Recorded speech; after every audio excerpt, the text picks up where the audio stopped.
Hi friends, இன்றைக்கி நம்ம முறுக்கு செய்ய போகிறோம். இந்த கப்பில் வந்து நான் அரிசி மாவு 3 கப் வந்து மெஷர் பண்ணியிருக்கேன். உடச்ச கடலை இருக்குங்கள, அதையும் பவுடர் பண்ணி 1 கப்பு. அரிசி மாவு 3 கப்புனா உடச்ச கடலை வந்து பவுடர் வந்து 1 கப் வந்து மெஷர் பண்ணிக்கோங்க. அப்புறம் தேவையான அளவுக்கு உப்பு, தேவையான அளவுக்கு மிளகாய்த்தூள், கொஞ்சம் எள், பெருங்காயத்தூள், அதுக்கப்புறம் பட்டர், இதெல்லாம் போட்டு தண்ணி ஊற்றி மிக்ஸ் பண்ணி கொஞ்சம் ரொம்ப சாஃப்டாக பிசைய வேண்டாம், ஓரளவுக்கு க்ரிப்பாக இருக்கணும். அப்போ தான் முறுக்கு உடையாமல் வரும்.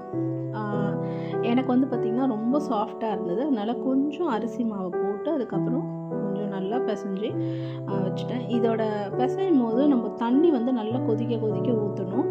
அப்போ தான் வந்து அந்த மாவு கொஞ்சம் வேகும்.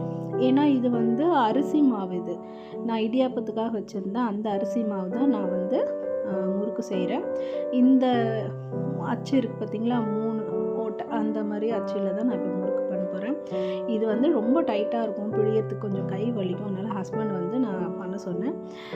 ஷேப்லெஸ்ஸாக தான் இருக்கும், ஆனாலும் ட்ரை பண்ணுங்கள், சூப்பராக இருந்துச்சு. தேங்க்யூ.